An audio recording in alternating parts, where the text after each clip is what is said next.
Now I know the rave nowadays is to hate on DC or start petitions and blame Rotten Tomatoes, even though WB owns a part of them, but you know what? As a DC fan who stuck with them through the bat nipples and the cancer throats, I can honestly say I'm done. You know, being a big comics fan myself, I never really understood why there's been a clash between Marvel and DC, especially when it comes to their movies. I mean, it's not like they're sports teams and you can only like one. I'm just happy that we're getting good comic book movies on the big screen. That is, until one of them breaks your heart. And look, I know there are bigger things out there in the world to worry about than to be complaining about a movie where full-grown adults dress up as clowns and bats, but this is my movie channel where I talk movies and we're really not that serious. That being said, this movie hurt me more than when my dad left, which is crazy because I was one of those people who doesn't respect cinema because I had fun with BVS. I do think Snyder has problems when it comes to narratives and public speaking, but visually it looked cool, and that's not a bad thing. I liked Batfleck, I laughed at the Martha memes that came out, but actually liked seeing a broken Batman see himself become the killer that turned him into the Bat. But Suicide Squad? Bro. And look, I'm not even getting money from Disney. Disney gets all their money from me. And it also isn't like I had masterpiece level expectations or that I was just disappointed. It's that I was disgusted. I legit felt like I had bought tickets to the Warner Bros. Editing room and was seeing something that still had weeks to go. Like, think of this, a group of adults watched this movie and said, yeah, it's okay to release this movie, oh, it's completely fine to have people spend their money on this. And hey, if you liked it, that's cool. You don't have to freak out just because someone else feels differently. This score isn't limiting you with a 27% chance of seeing the movie. Like what you like, just learn to defend it. These type of comments don't really prove a point, even if you agree with them, because believe it or not, you can actually use words to defend and back up your opinions. Thus, I want to lay out the reasons why DC has broken me with Suicide Squad. See, if there was ever a movie that could help DC out of the slump that they're in, it would be the one based off of villains, right? I mean, DC is known for their rogues gallery, we just had an anti-hero break records, the movie has freaking Oscar winners in it, yet this movie sucked more than a vacuum cleaner. And while, like I said, critic scores don't have to reflect your own thoughts on a movie, you also gotta understand how they're viewing it. They're not gonna give it a 5 out of 5 because Margot Robbie was wearing booty shorts or because we fanboy out when Batman shows up. They also have to put their biases to the side and judge a movie, well, as a movie. I get why they panned BVS, yet I myself still enjoyed it. Here though, I was 100% with their 27%. Oh, but AtZ, you don't understand what goes behind the scenes with these movies. They work really hard. They have thousands of people working on them. I know. That's why I'm wondering why this was the final product. It should have been better. Look, just breaking it down from the critical standpoint, we see a lot of technical negatives.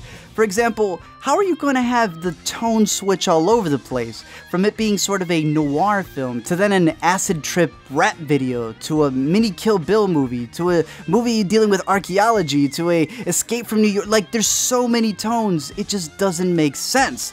It starts feeling like those fan videos that people upload where it's just a mashup of different clips from different sources, and you know they don't go together, but it's cool because it's a fan video.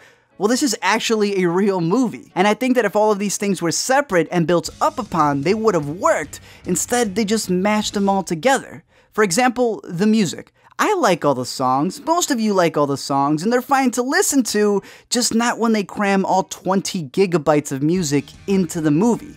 Like, the movie's just a greatest hits of now that's what I call music, and it just doesn't make any sense and doesn't go with the tone of many of the scenes. I like Slim Shady, he just doesn't fit in this scene. They also continue to struggle with the whole show, don't tell. People didn't like the computer scene in Batman v Superman because it felt lazy, and even I was like, come on guys, it's possible that a scenario to introduce DC's biggest heroes could be used through a flash drive, but seeing the dinner scene in Suicide Squad, it just shows me that they are going way too lazy on this. I mean, they practically just sat down and revealed each character's details like they were reading off trading cards. It's even simple things like, I don't know, not hiring a trailer company to edit the final cut of your movie. Well, this was my final cut. It's my vision. Really? You just shot all these extra scenes for your own pleasure? And at this point, I would say, look, I'm not trying to nitpick. I do let things slide. It's a movie with a freaking human crocodile as a part of the group. But when the problems just pile up, you can't ignore them all. I mean, let's break down the characters, starting with the most developed, Johnny Tsunami's grandpa.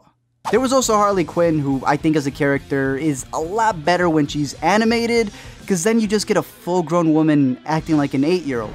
Harley Quinn, nice to meet ya.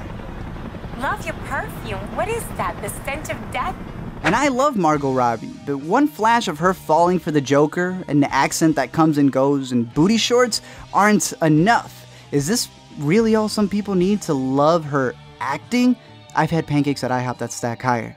The fact that she gets chosen to fight demons also makes no sense, considering that her only weapon is a handgun, which she rarely uses, and she mostly just fights with a baseball bat against metahumans and demons. Like, is she doing all pros in prison or something? Speaking of, where are all the people in Midway City? Like, they evacuated everyone even more than they did in BVS, and that was a little island. This is an entire city where you don't even see a homeless man passing by. And I know it wasn't the military that evacuated them, because they had this dude who went, Amanda, I see Harley is escaping, but like, the app isn't working, and I know she's right behind me and I have a gun, but Amanda, please, what do I do? There's even a scene where the squad pulls up and finds Harley after they all thought she was dead, and they just go, oh, hi, how you doing? Then there's Jared Leto, who, this dude looked like that guy at Comic-Con who's just trying way too hard. He's like the juggalo who they sent to get all the Fago six-pack. He's that 40-year-old manager at Hot Topic who goes through a midlife crisis.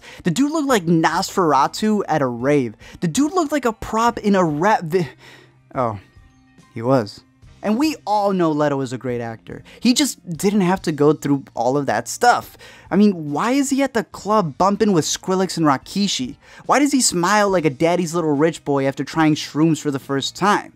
And granted, while we didn't get enough time with him, the biggest thing that has bothered me is people thinking that they're hashtag relationship goals. Dudes, it's an abusive relationship. She has Stockholm Syndrome. He threw her into a vat of acid.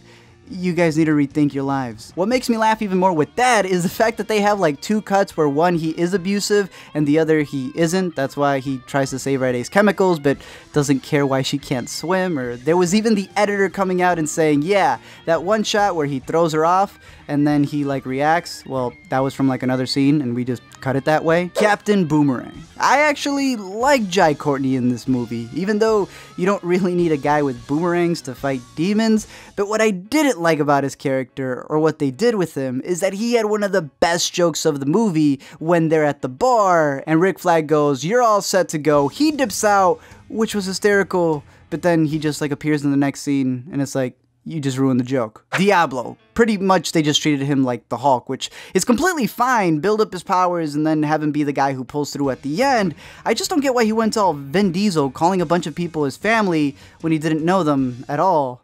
And he also used fire emojis. Enchantress. Yo, her transformation was cool. I also have like a weird crush on Cara Delevingne, but what is this stance right here? Like, why does this chick look like Zool from Ghostbusters, acting like Sigourney Weaver with that ending? People still haven't gotten past the fact that she's a model, and yet they're trying to make her the main villain? I especially love at the end how Cara Delevingne survives because Rick Flag likes her, yet that black dude who gets used by her brother just, well, he's dead. Amanda Waller. In the comics, she's a hero who does a couple of bad things, which actually makes her a pretty interesting character. She's also really smart and manipulative, which we see in the movie with the way that she makes a man fall in love with a witch, or she uses people to be expendable just because they're villains. But in this movie, well, it doesn't make any sense. Like, why is she getting some of these villains who don't really have superpowers to fight metahumans? Or why is it that your job is to protect the innocent, yet you're shooting up coworkers just because you forgot to tell them to leave the room?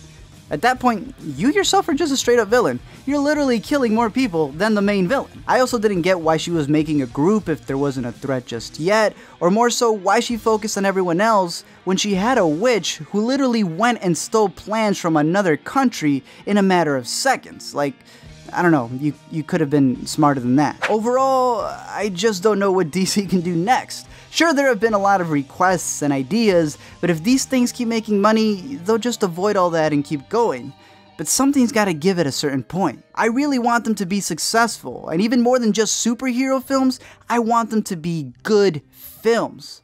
But until then, I'm just gonna rewatch the animated series. Thank you guys for checking out this video, and as always, a big shout out to my Patreon supporters. I am curious to know your thoughts. People have gone crazy with these DC movies and with the Marvel movies, and it's like, let's just try to enjoy the movies, and guess what? If someone likes it and if someone dislikes it, doesn't always mean they're a fanboy. Let them give you their reasonings and have a good discussion. So I'm curious to know your thoughts. Did you like this movie? Did you hate it? Do you have a response for the things that I pointed out and why you think it's a better movie than Batman v Superman, or why you think it's a good movie, or really just anything dealing with the DCEU and what you think they should do moving forward? We can discuss anything with DC, Marvel, or any other movies down below in the comments section. And until next time, I'll see you guys later.